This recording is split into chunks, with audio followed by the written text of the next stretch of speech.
from the former Uganda airline? The answer is yes. So what do we do now to start this airline? What were the mistakes? Take the SWOT analysis. What were the mistakes then? And what can we do now?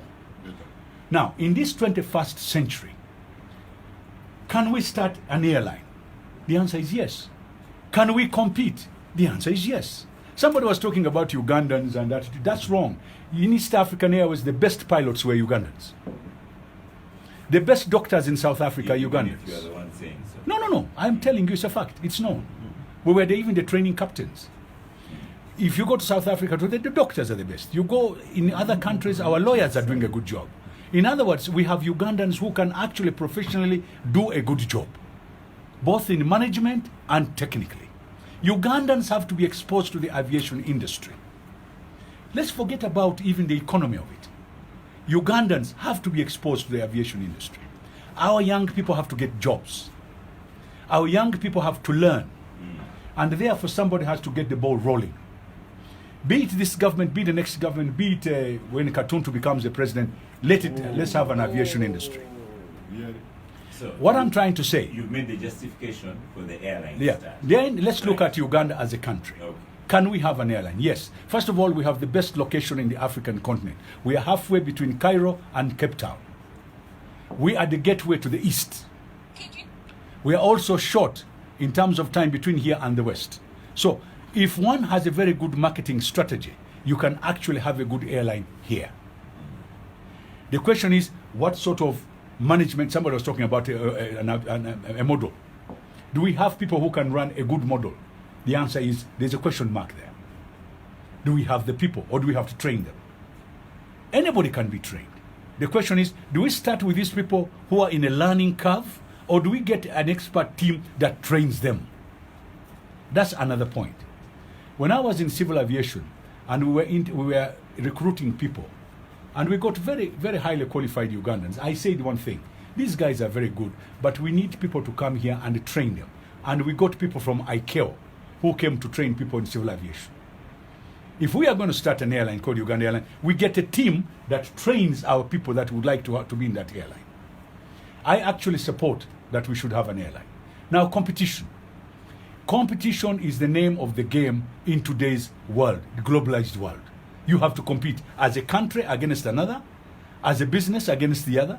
So when you talk about competition, the question is, can you compete?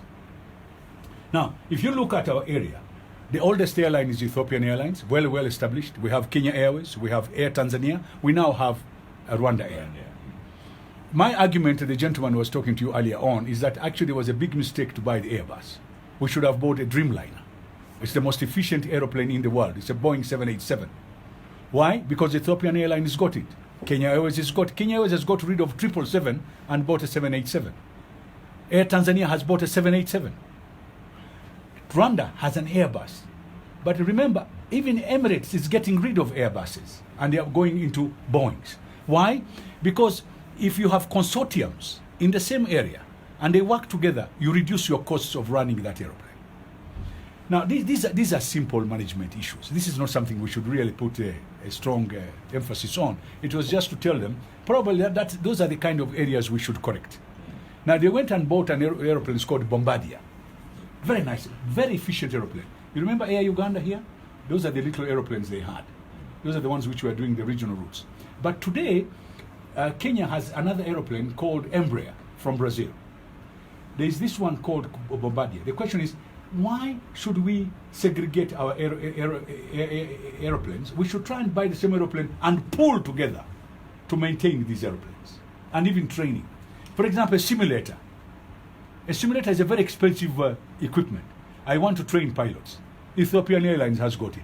Why should I go to America or Europe to train my pilots? These are the kind of things that we have to look into. Those are basics which will come into the model of management. But at the end of the day, the question is, and I've been hearing people, where is the money coming from? When you are talking about the economy and you define it, is the management of scarce resources. If we have scarce resources and we want to invest into something that's going to make more money, then we go ahead and do it. The question, and I think this is where Katonti is right, do we have the the zeal, the strength, or the force of conscience to run it, the discipline. And I think that's the point where I'm going to come in. Now, we have a problem in this country with the management. There's too much politics in management. There's too much sectarianism in politics in this country. There's too much... people have even introduced religion in management, that you have to belong to a certain religion to be a manager. Now, this is wrong. We either get a good manager, regardless of what they are, whether religion or whether what, as long as they're a good manager and they can run that organization. And we should stop this intrigue. So and so is not clear. So and so is not transparent. This is all nonsense. Either we get somebody, regardless whether he can do the job or not, and is polite enough to do that job. Now, these are our problems as a nation. We have a very bad culture. We have a very bad culture of cheap people. And I call them cheap because they play gutter politics. We should try and become serious with our people. Look, I was told that you have to be a Moroccan to get a job. I don't have to be. I'm a Catholic. I'm already a Moroccan by being a Catholic. So all this nonsense, I don't want to hear it. Two planes, do they make us competitive? Oh, Or we need a few even more? one can make you competitive. But the other point, the model, and this is where I'm not very happy. Why do we start buying effectivities, and then you buy your aeroplane after training your crew, after training your engineers, after knowing how the route is operating, and then you permanently buy? So a direct question: do we have routes fixed now? Do we know where? You know what? The best route here is between here and Nairobi to begin with. The second route is between here and Dubai. The next route is London.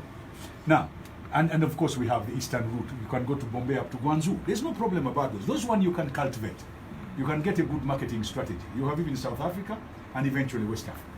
You can do those routes. You start one by one. You don't do them at a go. But one of the things you've got to do, if you want to make Entebbe the hub, which was historical by the way, but historical until 1970, Entebbe was the hub of East Africa. And when Idi Amin came, the hub moved to Nairobi. And stayed. Yeah. So because why? Entebbe has got a field which has got an elevation of 3,800 feet above sea level. Kenya is 5,700 feet above sea level.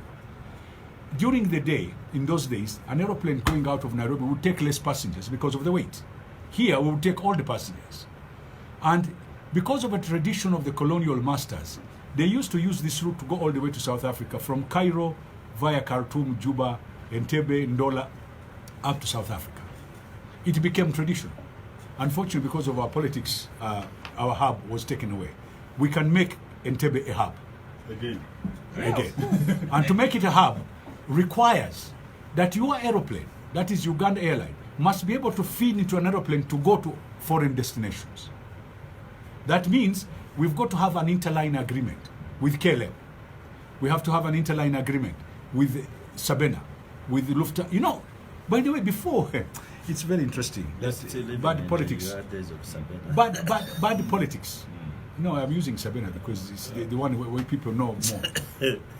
You know that Uganda, before 1970, all airlines of Europe used to come here. We used to have British Airways, BOAC. We used to have Lufthansa, Swissair, Alitalia, Olympics, Scandinavian Airline System, Egyptair. Used to come into Entebbe. Entebbe was the hub. And they used to go via Entebbe to South Africa, including Panama. Now, the question is, can we turn this round? The answer is yes, we can do it.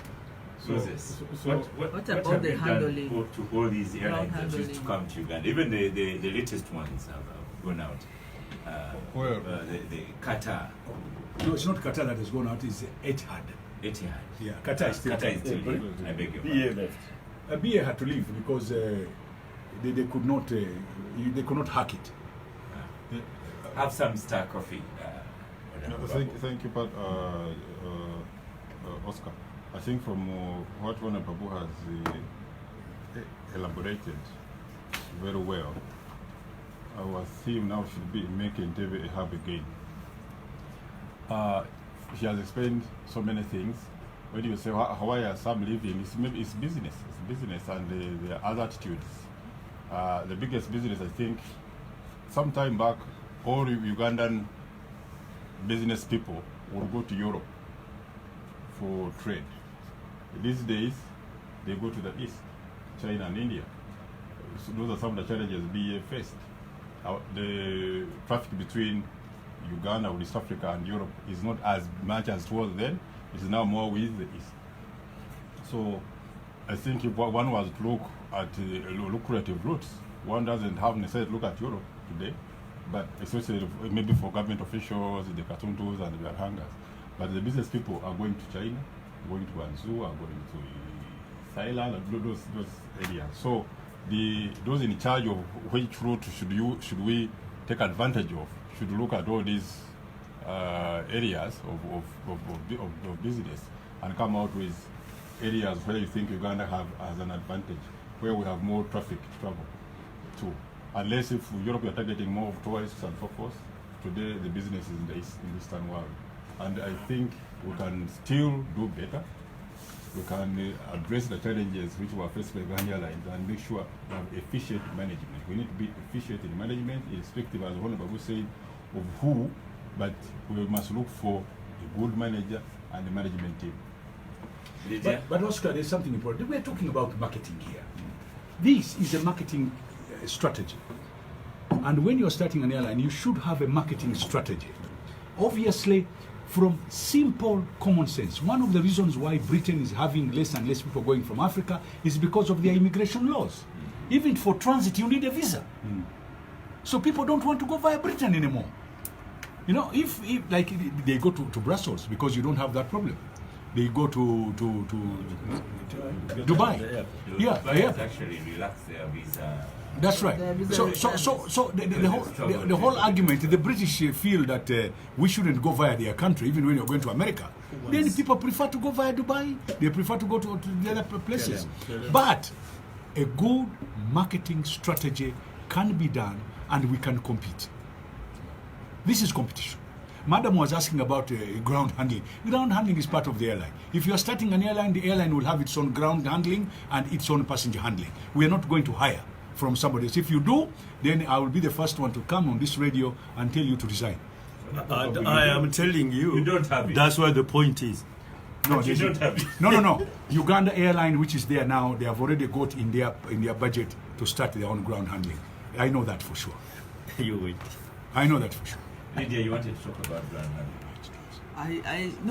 I wanted more explanation on it because it's part of the efficiency that you talked about, but also I mean, if we don't have efficient ground handling, then the whole thing becomes very difficult. It's part and parcel of an efficient travel, and also issues of security and management ground of cargo. handling in Entebbe is efficient. Most of I know for sure Abdul lost luggage, and they used CCTV and everything. And he got his luggage. So when you say it is not efficient, that's not what you need to be saying. It is there. Oscar, let these people not tell you what. Let them come out fact. There are two ground handling companies at Entebbe. There's NHAS and DAS. And people think that NHAS and DAS belong to certain people, and therefore we should be careful using them. Now, if the facts I want to tell you that Uganda Airline will have its own handling company. Full stop. It's a good point to go for. Should, not would, is, but should have. And I think, mark my words. Saying it is. Should. Oscar. I traced my